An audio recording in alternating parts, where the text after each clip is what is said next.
Bonsoir à tous, bonsoir à toutes mes amis merengues, j'espère vous retrouver au meilleur de votre forme. Je suis très content de revenir sur la chaîne. Le Real Madrid qui a battu le Celta de Vigo au Santiago Bernabéu, 3-2. Un Real Madrid qui avait commencé très bien sa rencontre et qui a pris ensuite 2 buts. Une victoire quand même qui nous donne un peu d'espoir avant le Classico de la semaine prochaine. Un Classico que l'on doit gagner pour avoir la moindre petite chance de pouvoir remporter cette Liga à la fin de la saison. Je vous laisse avec la conférence de presse de Carlo Ancelotti après cette victoire. C'est parti, let's go!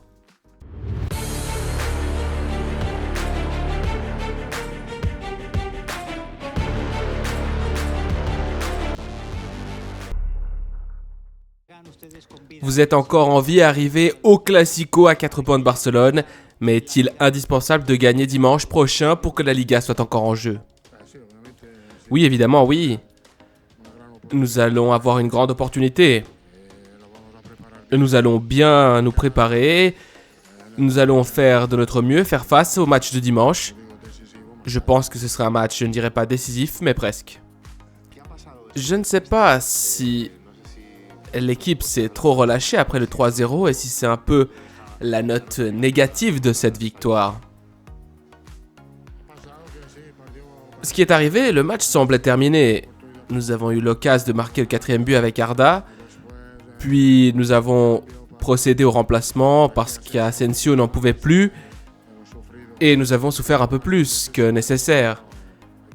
Mais il faut tenir en compte du fait qu'avec la sortie d'Asensio, il nous manquait 6 défenseurs. Et nous ne sommes pas toujours capables de régler ce genre de choses. Pendant 1 heure, nous nous en sommes très bien sortis. Et oui, nous aurions pu mieux gérer l'avantage. Nous avons un peu souffert, mais au final, c'est une belle victoire. Je voulais vous demander, je parlais précisément de Güler, qui selon moi est l'un des joueurs les plus remarquables du match, et il est facile de deviner ce que beaucoup d'entre nous diront à la radio ou que d'autres écriront dans les journaux, que vous avez mis du temps à reconnaître la valeur de Güler et à lui donner des opportunités. Nous le ferons certainement car nous ne savons pas ce qui se passe en coulisses. Que pouvez-vous nous dire sur sa progression à l'entraînement et comment vous avez pris cette décision ou pensez que c'était le moment pour Güler pour qu'il participe à ces matchs? Eh bien, ça a été une progression naturelle d'un joueur qui veut jouer au Real Madrid, qui a beaucoup de qualité et qui a travaillé dur. Il n'a jamais perdu sa confiance, car il est évident que le Güler de septembre n'est pas le même que celui d'aujourd'hui. Il a beaucoup changé. Aussi son profil physique, c'est un joueur beaucoup plus fort sur le plan physique, mais il a toujours la même qualité. Sa progression a été tout à fait normale et naturelle pour un jeune joueur du Real Madrid. Je voulais vous poser la même question que mon collègue, mais à l'inverse. Pensez-vous que si le Real Madrid gagne à Barcelone, ils remporteront la Liga?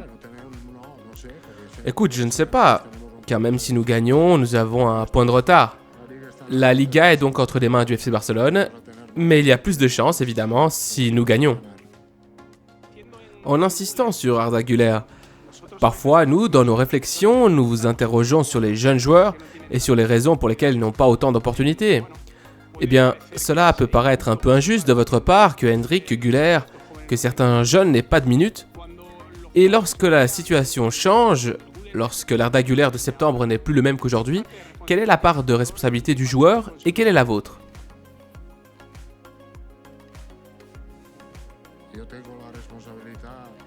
Moi, j'ai la responsabilité d'essayer de gérer mon groupe le mieux possible, pas les individus.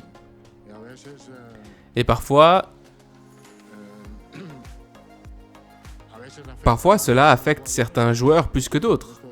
Et c'est tout à fait normal. Ici, nous parlons également d'Hendrik, de joueurs très jeunes.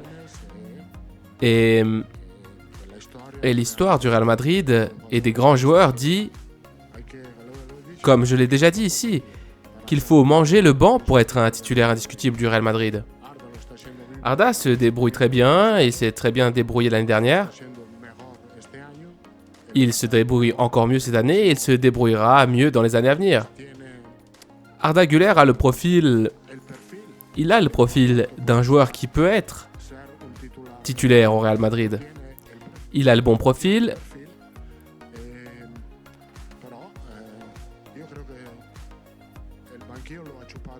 mais je pense qu'il a bien mangé le banc. Il n'a pas été gêné par cette situation d'être sur le banc et il a très bien progressé. Vous n'étiez pas là sûrement, vous n'avez certainement pas entendu cette conférence de presse, mais il y a 17 ans, à la veille d'un Classico au Camp Nou, un entraîneur du Real Madrid, Bernd Schuster, a déclaré qu'il était impossible de gagner au Camp Nou, ce qui a précipité son départ. Ouais. Logique, non? Ouais. Évidemment, vous ne pensez pas cela, mais vous comprenez qu'il y ait des Madrilènes qui pensent qu'il est impossible de battre le Barça aujourd'hui. Écoute, nous avons joué le dernier match il y a une semaine, et je pense que c'est un match compétitif. Nous sommes passés très près de la victoire, je ne pense pas que nous ayons besoin d'inventer beaucoup de choses. Nous devons essayer de réaliser un match sérieux, c'est très important. Évidemment, nous tiendrons tête et nous allons jouer avec toute la confiance du monde. Pourquoi? Parce que c'est comme ça. Je pense que malgré toutes les difficultés, le fait que nous soyons là et que nous puissions disputer ce match est quelque chose de beau. Je voulais savoir comment vous évaluez le match de Kylian. Il a marqué 2 buts, 2 beaux buts, et surtout, on voit qu'il représente toujours une énorme menace quand il a de l'espace et quand ses coéquipiers prennent la profondeur. Pensez-vous qu'il peut être une arme contre le Barça qui a une défense très avancée dimanche prochain? Mbappé sera un joueur très très important dans cette rencontre car Barcelone a désormais une ligne très très haute et les mouvements de Kylian derrière la défense seront très très importants et décisifs. Et plus il le sera, et mieux ce sera pour nous. L'autre jour, lors de la finale de la Coupe, Mbappé n'était pas de l'11 de départ. Aujourd'hui, Rodrigo n'a pas pu jouer. S'ils étaient tous les deux disponibles pour la semaine prochaine, auriez-vous une idée claire de l'équipe? Oui, je suis au clair avec l'équipe. Rodrigo avait un peu de fièvre. Je pense qu'il va se rétablir. Nous avons une semaine. Et nous aurons le temps nécessaire pour bien préparer la rencontre. Je voulais vous interroger sur l'avant-dernière action du match, ce 3 contre 2 où Bellingham s'endort et ne donne pas le ballon à Vini. Je voulais vous demander si cela vous avait énervé et pourquoi la connexion entre Bellingham et Vinicius n'est pas aussi fluide que la saison dernière. Je m'en souviens qu'à Vitoria, la même chose leur est arrivée sur la dernière action du match, qui était un 2 contre 1 et non, ils ne se sont pas fait la passe. Écoute, je pense que Bellingham a fait un très gros travail physique aujourd'hui, il était fatigué et à la fin... C'était la dernière action du jeu, de match. Ce n'était pas qu'il ne voulait pas lui faire la passe. Il voulait avancer un peu plus avec le ballon et il ne l'a pas vu. Il n'a pas remarqué que son adversaire direct était derrière lui.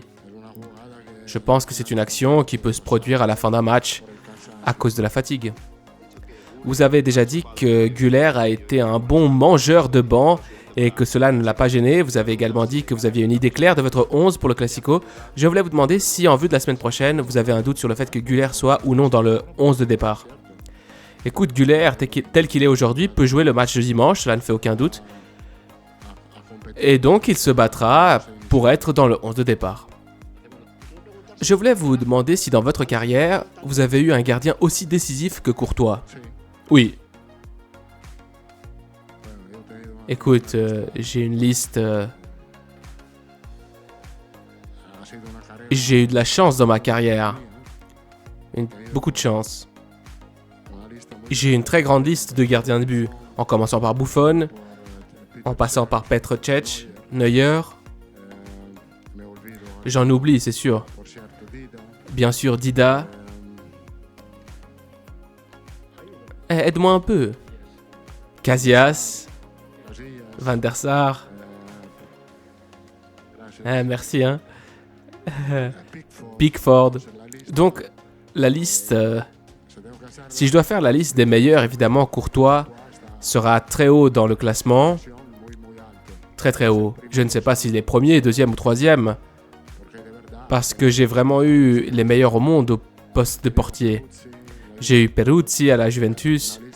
C'est une liste spectaculaire de gardiens de but. Et je pense que c'est l'une des raisons pour lesquelles j'ai réussi dans ma carrière.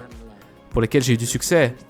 La défense aussi est très bonne, la liste des défenseurs, celle des milieux de terrain, celle des attaquants aussi, donc bon. Je termine par une autre question sur Güler.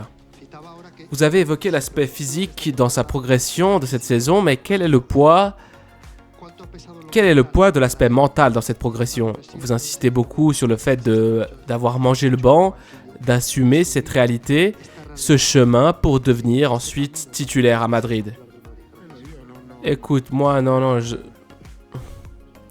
ce que je vois, je le vois beaucoup mieux, avec moins de responsabilités cette année que l'année dernière. L'année dernière, il semblait avoir trop de pression pour son âge. Je crois qu'il gère cela très bien maintenant. Il est beaucoup plus calme, beaucoup plus tranquille, il est beaucoup plus confiant. S'il fait une erreur, ce n'est pas la fin du monde.